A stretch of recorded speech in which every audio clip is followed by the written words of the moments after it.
నమస్తే welcome to లియా news. Chandrababu Naidu insider trading చేసి అమరావతిని రాజధాని చేయాలని చెప్పి కావాలని అంటున్నారు. అది అమరావతి కాదు కమరావతి అని చెప్పి వైసీపీ ప్రచారం చేసింది. అదే మేము అధికారంలోకి వస్తే అన్ని ప్రాంతాలు అభివృద్ధి చెందేలాగా 3 రాజధానులు చేస్తాం, విశాఖను రాజధానిగా ప్రకటిస్తామని చెప్పి మరి విశాఖలో ఏ విధంగా కబ్జాలు చేసిందో మనందరికీ తెలిసిన విషయమే. అయితే మరి ఇప్పుడు చంద్రబాబు నాయుడు గారు మళ్ళీ అధికారంలోకి వచ్చారు. ఇప్పుడు మరి అమరావతిని ఐటీ హబ్గా తీర్చిదిద్దేందుకు ఆయన సాయశక్తులా కృషి చేస్తున్నటువంటి విషయం మనకి తెలిసిందే. ఇక అందులో భాగంగానే ఆయన ఐటీ కంపెనీలను విశాఖకు తీసుకురావడం కావచ్చు, ఐటీలో నిర్వహిస్తున్నటువంటి సదస్సులు కావచ్చు, ఇవన్నీ కూడా మనం చూస్తున్న నేపథ్యంలో ఇప్పటికీ కూడా మరి వైసీపీలో ఎలాంటి మార్పు రాలేదు. ఇప్పుడు కూడా కాకినాడ పోర్టులో రేషన్ బియ్యాన్ని అడ్డుకుంటున్న నేపథ్యంలో విశాఖ కేంద్రంగా కూడా అది నడిపిస్తున్నట్టు ఈరోజు అక్కడ కూడా మరి నాదెండ్ల మనోహర్ కొన్ని సీజ్ చేయడం అయితే జరిగింది. మరి ఇక్కడ చూస్తుంటే మరి జగన్మోహన్ రెడ్డి హయాంలో విశాఖ అభివృద్ధి జరిగిందా, మరి చంద్రబాబు గారి హయాంలో విశాఖ అభివృద్ధి జరిగిందా, మరి చంద్రబాబు గారు విశాఖను ఏ విధంగా అభివృద్ధి చేస్తున్నారు, ఇలాంటి విషయాలన్నీ తెలుసుకుందాం. మనతో పాటు ఉన్నారు senior political analyst Shri doctor Gaddipati Shyamprasad గారు. నమస్తే. నమస్కారం సార్.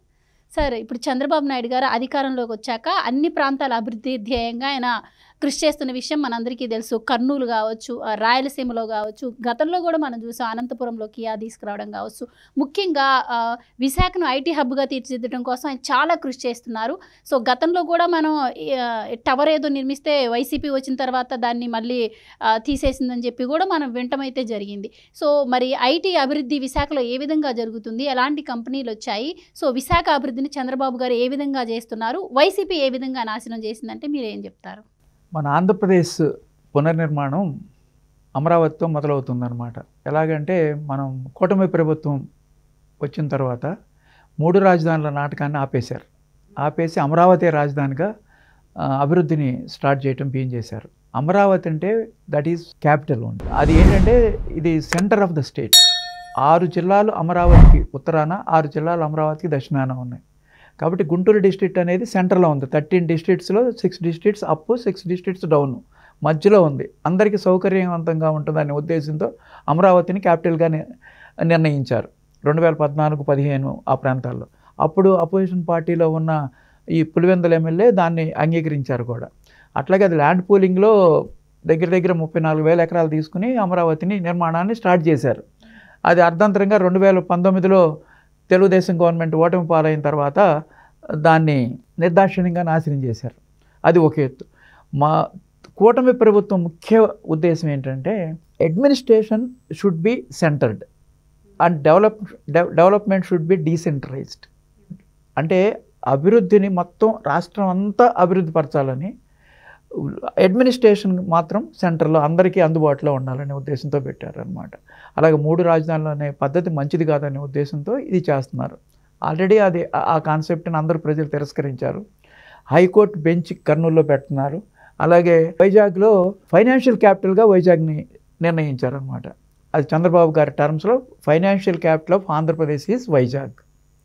అలాగే రాయలసీమ అంతా చిత్తూరు జిల్లా ఎలక్ట్రానిక్స్, తర్వాత కర్నూలు అండ్ అనంతపూర్ సోలారు, అలా డిఫరెంట్ పీపుల్ జిల్లాలకి డిఫరెంట్ ఇండస్ట్రీస్ అన్నిటికీ ఎక్స్పాండ్ చేస్తున్నారు. కొత్త ఇండస్ట్రీస్ తీసుకొస్తున్నారు.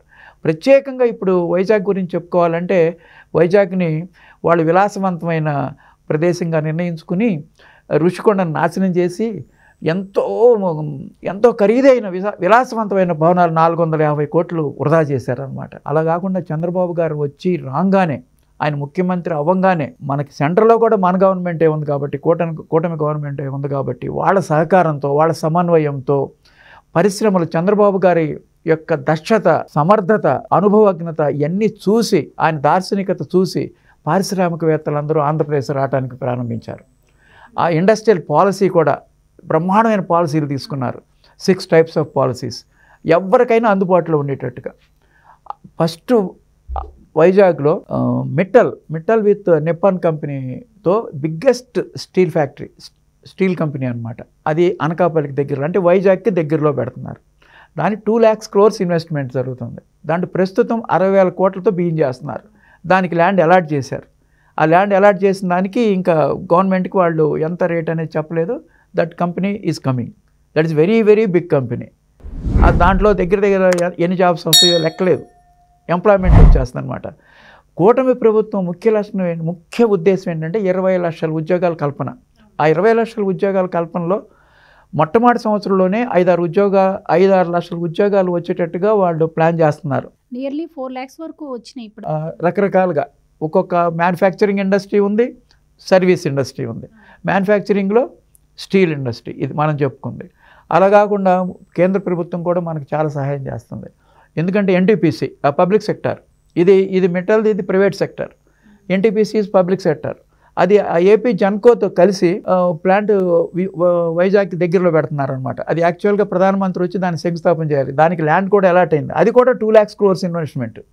దాంట్లో ఆఫ్ ద ఇన్వెస్ట్మెంట్ జన్కో పెడుతుంది. ఎన్టీపీసీ గ్రీన్ హైడ్రోజన్ అది చాలా కొత్త కాన్సెప్ట్ అనమాట.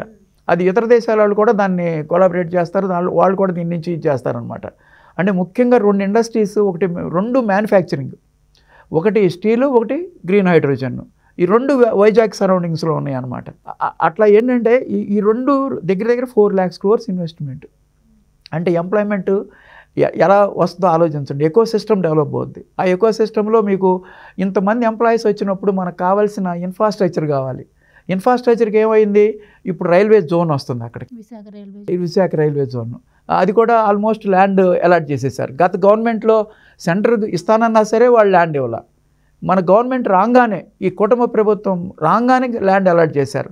దానికి కూడా టెండర్స్ పిలుస్తున్నారు, వర్క్ స్టార్ట్ అవబోతుంది అనమాట. అలా రైల్ కనెక్టివిటీ చాలా ఎక్కువ ఉంది. అలాగే భోగాపురం విమానాశ్రయం వితిన్ 1 or 1.5 years అయిపోతుంది. That is 4,000 crores budget. అది మనకి సమర్థుడైన నాయకుడు రామ్మోహన్ నాయుడు ఏవియేషన్ మినిస్టర్ ఉన్నాడు. ఆయన చాలా ఫాస్ట్గా చేసేస్తున్నాడు. మనకు చాలా అదృష్టం అటువంటి నాయకులు మన రాష్ట్రానికి దొరకటం, కేంద్ర మంత్రి పదవి ఆయనకి రావటం. దాంట్లో ఆయన ఎయిర్పోర్ట్లో ఆంధ్రప్రదేశ్లో అన్ని చోట్ల పెట్టాలని ఆలోచిస్తున్నారు. ముఖ్యంగా భోగాపురం అనేది మనకి వైజాగ్కి తలమాణికం. ఇక పాత ఎయిర్పోర్ట్ ఇటు గజ్వాక సైడ్ ఉంది, అటు విజయనగరం దగ్గర భోగాపురం ఉంది. అలాగే అనకాపల్లి నుంచి విజయనగరం వరకు సిటీ కలిసిపోద్ది. అది ఒక పెద్ద మహానగరం అవుద్దన్నమాట. ఇన్ఫ్రాస్ట్రక్చర్ అంటే 6 lane రోడ్డు వస్తుంది. మెడ్రాస్ అంటే చెన్నై, లేటెస్ట్ జనరేషన్ మెడ్రాస్ అంటే అర్థం కాదు. చెన్నై టు కోల్కత్తా, అది కలకత్తాను ఇప్పుడు కోల్కత్తా చేశారు. Chennai to Kolkata highway 6 lane చేస్తారు. అది రోడ్ ట్రాన్స్పోర్ట్ కూడా బ్రహ్మాండంగా ఉంటుంది. రోడ్ ట్రాన్స్పోర్ట్ బాగుంది, రైల్ ట్రాన్స్పోర్ట్ బాగుంది, ఎయిర్ ట్రాన్స్పోర్ట్ బాగుంది. వితిన్ 1 or 2 yearsలో ఈ ఇన్ఫ్రాస్ట్రక్చర్ అంతా డెవలప్ అవుద్ది. ఇంత ఇన్ఫ్రాస్ట్రక్చర్ డెవలప్ అయినప్పుడు, ఇంత ఇన్ఫ్రాస్ట్రక్చర్ డెవలప్మెంట్ కావాలంటే ఎంతమందికి ఎంప్లాయ్మెంట్ వస్తుందో ఆలోచించండి. అసలు కంపెనీ మ్యానుఫ్యాక్చరింగ్ స్టార్ట్ చేసిన తర్వాత ఒక ఎత్తు, స్టార్ట్ చేయకపోయే ముందు ప్లాంట్స్ ఎరెక్ట్ అయ్యేటప్పుడు ఎంతమంది మనకి వర్కర్స్ కావాలో ఆలోచించండి. ఈ ఇన్ఫ్రాస్ట్రక్చర్కి కానీ, ఈ ప్లాంట్ ఇన్స్టలేషన్కి కానీ బోల్డ్ మంది ఎంప్లాయీస్ కావాలి. కాబట్టి గ్రోత్, మరి రొటేషన్ ఆఫ్ మనీ అనమాట. ఈ కాంట్రాక్టర్స్, దాని ఎస్టాబ్లిష్మెంటు, ఇన్స్టలేషన్స్ ఇవన్నీ. అలా పోర్ట్ ఉంది అక్కడ. Vizag port is more important. అటు వాటర్ వే కూడా ఉంది మనకి. ఎక్స్పోర్ట్స్, ఇంపోర్ట్స్ చాలా ఈజీ అనమాట అక్కడ కంపెనీస్ పెడితే. ఇప్పుడు స్టీల్ కానీ, రేపు హైడ్రోజన్ గ్యాస్ కానీ చాలా ఇంపార్టెంట్ కంపెనీస్ ఈ 2. Port, airport, sea, air and road, all transports are there. రైలు అంటే రైల్వే జోన్ పెడుతున్నారు. ఇది కాక ఒక ఐటీ హబ్ అని పెట్టారు ఫస్ట్లో. అసలు యాక్చువల్గా ఇటువరకు మిలీనియం టవర్స్ అని 2014-19లో 2 మిలీనియం టవర్స్ ఉండేది. దాంట్లో సాఫ్ట్వేర్ కంపెనీస్ ఉన్నాయి. గత గవర్నమెంట్ వచ్చి ఏం చేసిందంటే దాని మిలీనియం టవర్స్లో ఉన్న కంపెనీలన్నింటినీ పంపించేశారు. దాన్ని సెక్రటరియట్ పెడతాము, రాజధాని పెడతాము అని చెప్పి దాన్ని ఖాళీ చేయించారు. ఇప్పుడు దాన్ని ఫిల్ చేయడానికి చాలామంది పారిశ్రామికవేత్తలు వస్తున్నారు. అలాగే ఫార్మా హబ్ కూడా వైజాగ్లో ఉంది. ఆ pharma hub expansion already Laurus లాంటి కంపెనీలు, పెద్ద కంపెనీస్ ఉన్నాయి. లారస్ ఎక్స్పాన్షన్ కోరుతుంది. అలాగే ఇంకా బల్క్ డ్రగ్స్ కంపెనీ 2-3 వస్తున్నాయి. చిన్న కంపెనీస్ వాళ్ళు కూడా ఎక్స్పాన్షన్ అడుగుతున్నారు. అలాగే వైజాగ్లో లేనిది ఏమీ లేదు. నేవల్ బేస్, అలాగే ship yard expansion, dock yard, HPCL, BPCL expansion వస్తున్నాయి. ఇన్ని రకాల కంపెనీలు, ఇన్ని రకాలుగా ఎక్స్పాన్షన్స్, కొత్త కంపెనీ ఇన్స్టలేషన్స్, ఇన్ఫ్రాస్ట్రక్చరు ఇవన్నీ డెవలప్ అవుతుంటే వైజాగ్ మహానగరంగా ఏమవుతుంది? కాబట్టి వైజాగ్ని మనం ఎంతో సుందర నగరంగా చూడబోతున్నాము. వైజాగ్లో ఉన్న ప్రజలు కూడా చాలా సాఫ్ట్ నేచర్డ్ పీపుల్. అందుకని అక్కడ ఫ్రెండ్లీ నేచర్ ఉంటుంది. ఆల్రెడీ అది కాస్మోపాలిటన్ సిటీ. ఎందుకంటే కేంద్ర సంస్థలు చాలా ఉన్నాయి. HPCL, BPCL, naval, ship yard, dock yard, ఇంకా చాలా ఉన్నాయి. వీటన్నిటికీ కేంద్రం కాబట్టి డిఫరెంట్ స్టేట్స్ పీపుల్ అందరూ అక్కడ ఆల్రెడీ వర్క్ చేస్తున్నారు. సమర్థవంతమైన నాయకులు ఉన్నారు. భరత్ లాంటి ఎంపీ ఉన్నాడు అక్కడ. మన ఆంధ్రప్రదేశ్లోనే 5,25,000 మెజారిటీతో గెలిచిన వ్యక్తి, యువకుడు, బ్రహ్మాండంగా చేస్తున్నారు. అలా కాబట్టి వైజాగ్ని ఇక మనం ఊహించలేనంత ఎత్తుకెళ్ళిపోద్ది అనమాట. సో మీరు ఆ వైజాగ్ని ఎంతగా డెవలప్ చేస్తున్నారో చంద్రబాబు మీరు చెప్తుంటే నాకు ఈ క్వశ్చన్ అడగాలో లేదో కూడా అనిపిస్తోంది. ఇంత డెవలప్మెంట్ వైజాగ్లో జరుగుతుంటే విశాఖ సెజ్ భూముల గురించి ఇప్పుడు వైసీపీ దుష్ప్రచారం చేస్తుంది. దీన్ని ఎలా చూడొచ్చు అంటారు? వాళ్ళకి ఇంకా ఏం పని ఉండదు. మనమేమో డెవలప్మెంట్ మీద, చంద్రబాబు గారు ఏమో డెవలప్మెంట్ ఎలా చేద్దాము, ఏ ఇండస్ట్రీని ఎలా తీసుకొద్దాము, వాళ్ళకి ఏం ఫెసిలిటీస్ ఇద్దాము, వాళ్ళకి ఎలా తొందరగా ఇండస్ట్రీ పెట్టి తొందరగా ఎంప్లాయ్మెంట్ని ఇచ్చేద్దాము, జీడిపిని పెంచుదాము, పబ్లిక్ ప్రజల్ని చక్కగా మంచి ఉద్యోగస్తులుగా చేసి ఎవరి కాళ్ళ మీద వాళ్ళు నిలబడేటట్టు చేయాలని ఆయన ఆలోచనలంతా ఉండి 24 గంటలు పనిచేస్తుంటే వీళ్ళు ఏదో ఒక మట్టి చల్లుతున్నారు అనమాట. అదిగాక ఇప్పుడు మొన్న కాకినాడ పోర్టులో పెద్ద స్కామ్ జరిగింది, దాని మీద సిట్ వేశారు. అలాగే నిన్న వైజాగ్ పోర్ట్ కూడా సివిల్ మినిస్టర్ మన మనోహర్ గారు దాన్ని చూశారు, దానిలో కొంత సీజ్ చేసినట్టున్నారు కూడా. అలా చాలా ఎఫిషియెంట్గా చేస్తున్నారు మంత్రులందరూ. వాళ్ళు చేసిన పాపాలన్నీ 5 సంవత్సరాల్లో గత ప్రభుత్వం చేసిన అరాచకాలు పాపాలన్నీ ఒక ఎత్తు, మనం చేసే డెవలప్మెంట్ అంతా ఒక ఎత్తు. ఈ డెవలప్మెంట్ మీద మనం ఎక్కువ మాట్లాడుకుందాం. అదంతా ఎవరో ఒకళ్ళు చూస్తారనమాట. అరాచకం ఎప్పుడో ఒకసారి పోతుంది. అది గ్రాడ్యువల్గా దాన్ని చట్ట ప్రకారం చర్యలు తీసుకుంటూనే ఉంటారనమాట. Right sir, thank you so much. Thank you. Please subscribe to Leo news for more videos.